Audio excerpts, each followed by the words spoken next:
100% प्रत्येक सुगरणीला स्वादिष्ट स्वयंपाक करण्यासाठी उपयोगी पडतील अशा 41 किचन टिप्स. नंबर 1. दूध तापवताना किंवा लोणी कडवते वेळी उतू जात असेल तर त्यावर थोडेसे पाणी शिंपडावे. दूध आणि तूप उतू जात नाहीत. नंबर 2. पुऱ्या करताना पिठात 2 चमचे बेसन घातल्यास पुऱ्यांना रंग छान येतो आणि पुऱ्या चविष्ट होतात. नंबर 3. उन्हाळ्याच्या दिवसात भरपूर पाणी प्यावे. नारळ पाणी, फळाचा रससुद्धा प्यावे. यामुळे तुम्हाला डिहायड्रेशन होणार नाही. नंबर 4. शरीरातील ऊर्जा टिकवण्यासाठी डाळिंब सकाळी खावे. शरीरात ऊर्जा टिकून राहते. नंबर 5. उकडताना शेवंगाच्या शेंगा फुटू नये यासाठी गुळाचा तुकडा त्यामध्ये घालावा आणि शेंगा फुटणार नाही आणि चविष्ट भाजी होते. नंबर 6. पुरणपोळी चविष्ट आणि खमंग होण्यासाठी पुरणामध्ये वेलची आणि सुंठ पावडर, जायफळ पावडर पुरण बारीक करून झाल्यावर शेवटी टाकावे. नंबर 7.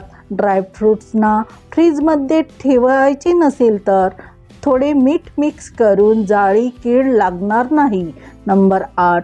आपण गॅस शेगडी साफ करतो त्यावेळी सहजासहजी गॅस सरकवता येत नाही. त्यामुळे पाण्याच्या बॉटलचे झाकण काढून गॅस शेगडीच्या स्टँडखाली ठेवावे. त्यामुळे गॅस सहज सरकवता येतो. नंबर 9. मासे, मच्छी बनवताना हाताला वास येतो त्यावेळी थोडेसे कोलगेट हाताला चोळावे आणि हात स्वच्छ धुवून घ्यावे. नंबर 10. बासुंदी किंवा खीर बनवताना वेळ लागतो त्यामुळे गॅसजवळ उभे राहावे लागते. हे टाळण्यासाठी त्यात एखादी चमचा किंवा वाटी टाकावी म्हणजे पदार्थ उतू जाणार नाही. नंबर 11. भाजीसाठी ग्रेव्ही बनवताना गरम पाण्याचा वापर करावा.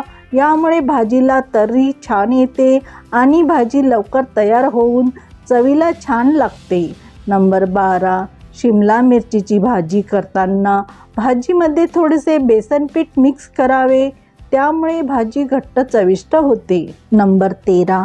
तुपाची कडवलेली भांडी चिकट असल्याने लवकर स्वच्छ होत नाही. त्यासाठी भांड्यामध्ये उकळते पाणी टाकून लिक्विड सोप टाकून भांडे स्वच्छ करावे. नंबर 14. गोड पदार्थ बनवत असताना जायफळ किंवा वेलची पूड टाकायची असल्यास शेवटी टाकावे. त्यामुळे पदार्थ अधिक चविष्ट होतो. नंबर 15. फ्लावर शिजवताना फ्लावरचा उग्र वास येतो म्हणून त्यात थोडेसे दूध घालावे. फ्लावर शुभ्र होऊन स्वादिष्ट भाजी होते. नंबर 16. कढी बनवण्यासाठी दही चांगले फेटून नंतरच फोडणीमध्ये घालावे. उकळी आल्यानंतर मीठ टाकावे. त्यामुळे दह्याची कढी फुटल्यासारखी दिसणार नाही. नंबर 17.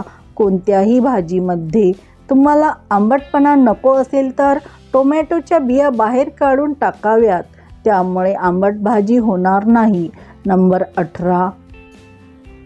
तुम्हाला जर उवाची समस्या असल्यास तुरटीच्या पाण्याने डोके धुतल्याने डोक्यातील उवाचा नायनाट होतो. नंबर 19. स्वयंपाकात काळी मिरीचा वापर केल्यास त्यामुळे आतड्याचे आजार कमी होतात. नंबर 20. आलू पराठ्याचा मसाला करतेवेळी जिरा पावडर, कस्तुरी मेथी आणि मॅगी मसाला टाकून मसाला बनवावा. त्यामुळे आलू पराठे अधिक चविष्ट होतात. नंबर 21. उन्हाळ्याच्या दिवसात उष्णता भरपूर असते त्यासाठी दुधामध्ये 2 अंजीर रात्री भिजवून सकाळी उपाशी पोटी खावेत. उन्हाळ्यातला हा उपाय नियमित केल्याने शरीरातील उष्णतेमुळे होणारा दाह कमी होतो. नंबर 22.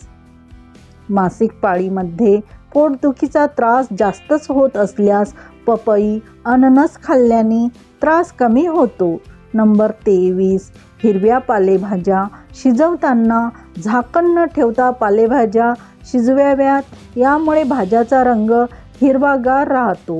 नंबर 24. डोळ्याखाली काळी वर्तुळे होतात त्यासाठी बदाम तेलाने रोज झोपण्यापूर्वी मालिश करावे. लवकरच तुम्हाला वर्तुळे नष्ट झाल्याचे दिसतील. नंबर 25.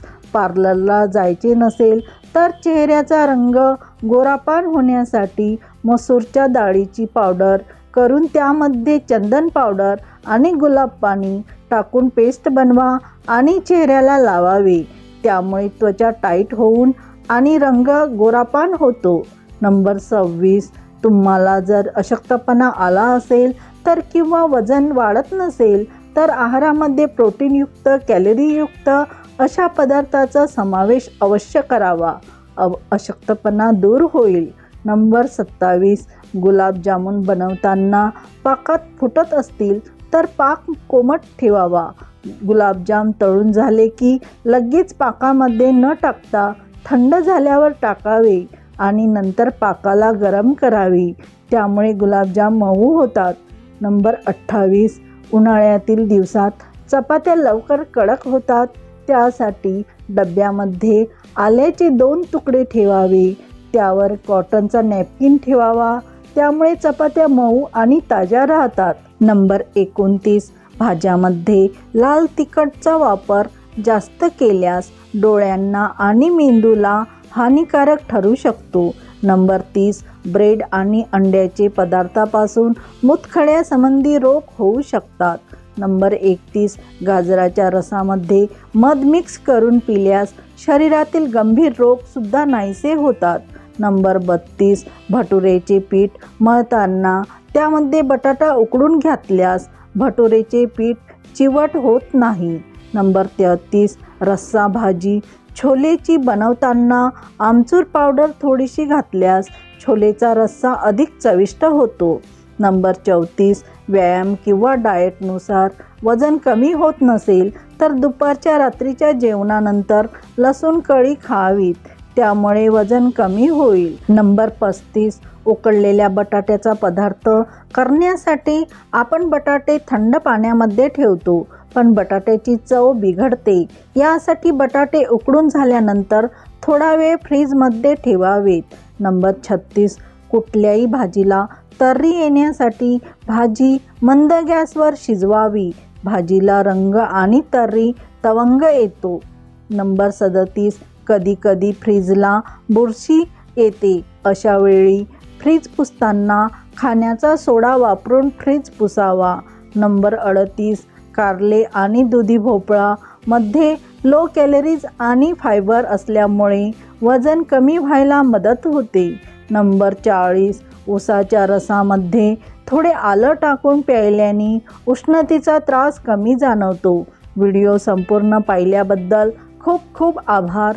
व्हिडिओतील टिप्स उपयोगी असतील तर व्हिडिओला लाईक करा आणि आपल्या फ्रेंड्स फॅमिलीसोबत शेअर करा. अशाच नवनवीन माहिती व टिप्ससाठी आपल्या मीनाताई किचन या चॅनलला प्लीज सबस्क्राईब करा. तसेच व्हिडिओचे बेल आयकॉनही प्रेस करा जेणेकरून व्हिडिओचे नोटिफिकेशन प्रथम तुम्हालाच मिळेल. धन्यवाद.